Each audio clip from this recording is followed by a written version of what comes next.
Hello everyone. ये कहानी है यान शान की, जिसके क्रश ने इसे सिर्फ पनिशमेंट देने के लिए शादी की है, जिससे कि ये भर भर के इसे टॉर्चर कर सके। वो भी एक ऐसी गलती की पनिशमेंट जो कि इस बेचारे ने की भी नहीं। अब गलती क्या थी ये जानने के लिए कहानी में आगे बढ़ते हैं। कहानी की शुरुआत में हम देखते हैं कि लू एंड शाओयान शादी कर रहे होते हैं कि तभी कहीं से शाओयान की बहन प्रकट हो जाती है, जो इसे कहती है कि तुम्हें क्या लगता है लू तुम्हारे साथ शादी करेगा, तुम्हें रिंग पहनाएगा, वो सिर्फ मुझसे प्यार करता है, वो भी पागलों की तरह। एंड देन लू भी इस पे चिल्लाने लगता है कि तुम तो बहुत ज़्यादा घटिया लड़की हो, तुम बहुत बड़ी धोखेबाज हो। एंड इस सब के साथ ही इसका ये सपना टूट जाता है। दरअसल लू के साथ इसकी शादी को 1 साल हो चुका है, लेकिन इनकी शादी के बारे में किसी को पता भी नहीं है। एंड ये सिर्फ लू की सेक्रेटरी बन के रहती है। इसके हॉटनेस की चर्चा पूरी कंपनी में है एंड सभी एम्प्लॉयज़ इसके बारे में ही गॉसिप्स करते रहते हैं कि ये इतनी बड़ी यूनिवर्सिटी से ग्रेजुएट हुई है, इसके पास कितनी ज़्यादा अपॉर्चुनिटी थी, फिर भी ये सिर्फ मिस्टर लू की एक सेक्रेटरी बन के रहती है। पता है ये यान ग्रुप की एक इलीगल डॉटर है, और मैंने तो ये भी सुना है कि इसने यान ग्रुप की जो लीगल डॉटर थी उसे किसी मकसद के साथ यहाँ से भेज दिया दूसरे देश, जबकि इसकी वो सौतेली बहन मिस्टर लू का फर्स्ट लव थी, शायद इसीलिए ही। एंड ऑफिस में अफवाहें तो ये भी थी कि शाओयान लू की अब एक सीक्रेट लवर की तरह है, जो कि यहाँ पे इसकी सेक्रेटरी एंड घर पे वाइफ बन के रहती है, और इसकी ड्रेस से लेकर ज्वेलरी तक सब कुछ ही मिस्टर लू ही डिसाइड करते हैं। एंड ये सारे गॉसिप्स जो कुछ ये बोल रहे थे ये बिल्कुल ही सच थे। लू इसे टॉर्चर करने का एक भी बहाना हाथ से नहीं जाने देता। एंड इसे कहता है कि आज तो मंडे है ना, तो तुमने वो वाली ईयररिंग्स क्यों नहीं पहनी, एंड तुमने जो प्रॉमिस किए हुए हैं उन्हें पूरा क्यों नहीं करती, और दूसरों की चीज़ों को छीनना तुम कब बंद करोगी। शाओयान इसे कहती है कि मैंने किसी और की कोई भी चीज़ नहीं छीनी है, जिस पे गुस्से में आके इसकी फाइल फेंक देता है कि मुझे प्रेजेंटेशन बिल्कुल भी अच्छी नहीं आई, पर मुझे ये बात तुम्हारी काफ़ी अच्छी लगती है कि तुम कितनी आसानी से मेरे सारे टॉर्चर को झेलती हो। तुम मेरे सामने इतना इनोसेंट बन के क्यों दिखाती हो, और जब तुमने इतनी अच्छी यूनिवर्सिटी से पढ़ाई कर रखी है तो मेरी सेक्रेटरी बन के यहाँ पे क्यों बैठी हो, कहीं और जॉब ढूंढो। लेकिन ये कहती है कि नहीं, मैंने कुछ भी गलत नहीं किया, मैं यहीं पे जॉब करूँगी जब तक तुम मुझे खुद नौकरी से नहीं निकाल देते। ये भी कहता है कि मैं भी देखता हूँ तुम कब तक सहन करके यहीं पे रुकी रहती हो। तुम्हें क्या लगता है कि जिस बुरी तरीके से तुमने मुझे पाया है इतने धोखे के साथ, तो मैं तुमसे प्यार करने लगूंगा? ऐसा बिल्कुल भी कभी भी नहीं होगा। देन हम एक और कैरेक्टर को देखते हैं जो कि बिजनेस की वजह से लू का दुश्मन है। इसे सीक्रेट तरीके से मालूम होता है, यानी कि जो लोग गॉसिप्स कर रहे थे वो इसे भी बताते हैं कि शायद लू की कोई छुपी हुई वाइफ है, एंड वो लड़की वही लू से इतना ज़्यादा प्यार करती है, जबकि लू तो उसे काफ़ी बुरी तरह से ट्रीट करता है, उसे काफ़ी ज़्यादा हेट करता है। लेकिन फिर भी एक बात उनकी अजीब है, वो किसी और लड़की को अपने आसपास लगने भी नहीं देते, लेकिन उन्होंने उस लड़की को अपने पास कैसे लगने दिया।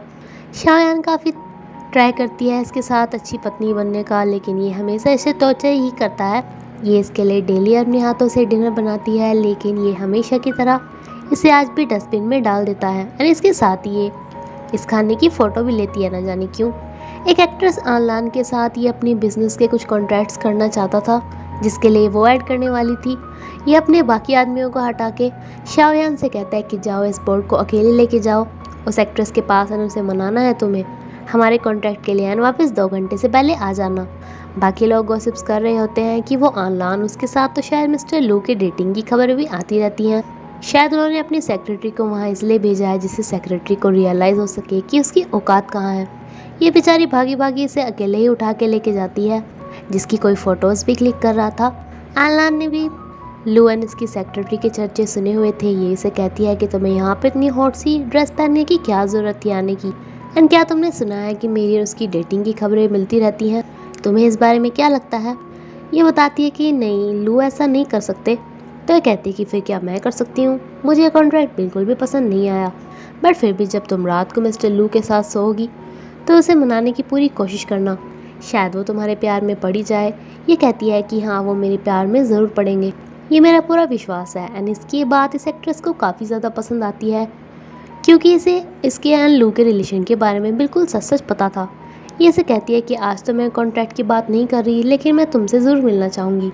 ये यहाँ से लौट ही रही थी कि इसकी एकदम से चक्कर आ जाते हैं। ये नीचे गिरने ही वाली थी कि इसकी मुलाकात इस थर्ड पर्सन से होती है, जो कि लू का दुश्मन है।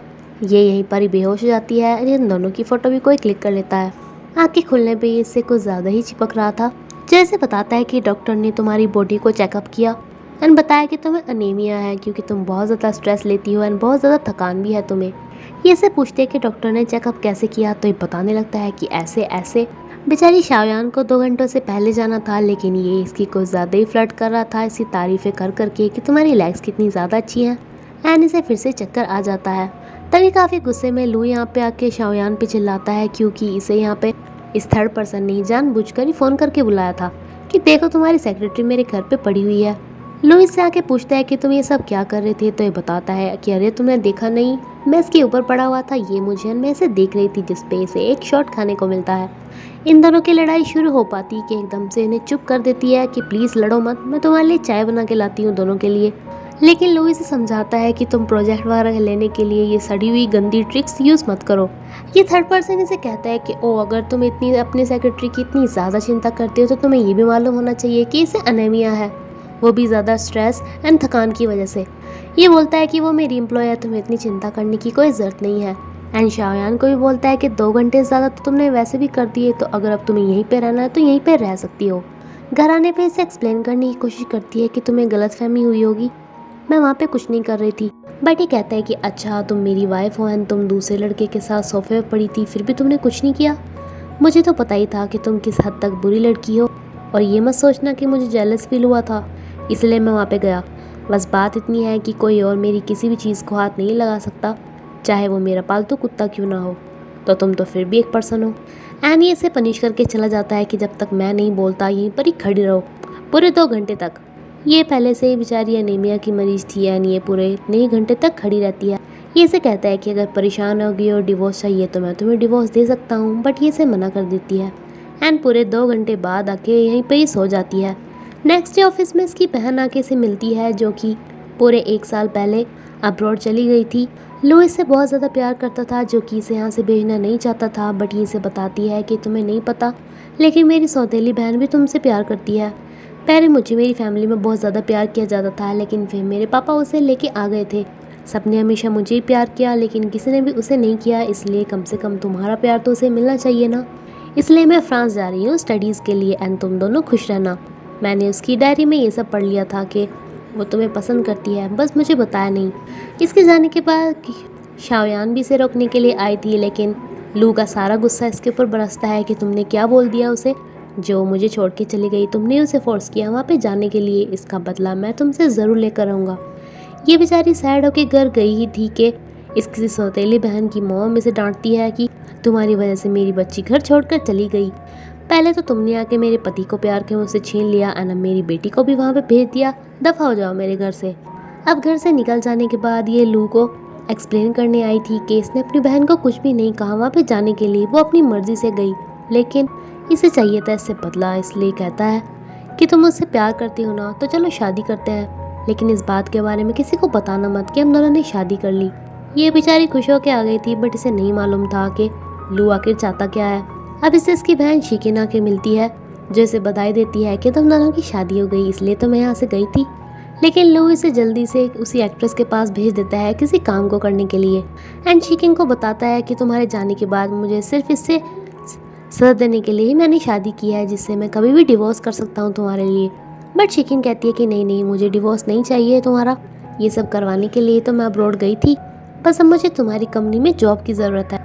यहाँ से निकलने के बाद इसकी मॉम इससे पूछती है कि मुझे समझ में नहीं आया था कि तुम लू को छोड़कर क्यों चली गई थी। एंड इन्हें बताती है कि लू जैसे पर्सन उस चीज़ को हासिल करने में ज़्यादा ट्राई करते हैं जो कि वो नहीं हासिल कर पाई, यानी कि जैसे कि मैं चाहती हूँ कि उसके पूरे बिजनेस पे मेरा राज हो जाए, एंड बल्कि शाओयान से तो मैं उसे कभी भी छीन सकती हूँ क्योंकि वो सिर्फ मेरा दीवाना है।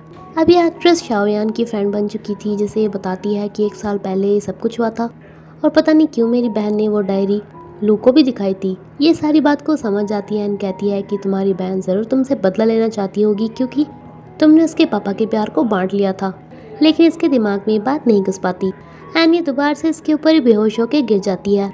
होश आने पे इसे याद आ गया कि काफ़ी टाइम हो गया, इसे तो डिनर बनाना है, लेकिन एक्ट्रेस इसे मना करके जाती है कि वहाँ जाने की कोई ज़रूरत नहीं है, मैं तुम्हारे लिए भी खाना लेके आती हूँ। लेकिन जब तक ये खाना लेके आती है, ये डिनर बनाने के लिए चली जाती है। ये खाना वगैरह बना के पिक लेके वापस आके यहीं पर ही लेट जाती है, जबकि आज इसकी लू इसकी बातों को याद कर रहा था कि मैंने कुछ भी गलत नहीं किया, तुम्हें गलतफहमी हुई होगी एंड इस थर्ड कैरेक्टर की बात है कि ये बहुत ज़्यादा बीमार है, तुम्हें इसका नहीं पता कि इसे अनीमिया है।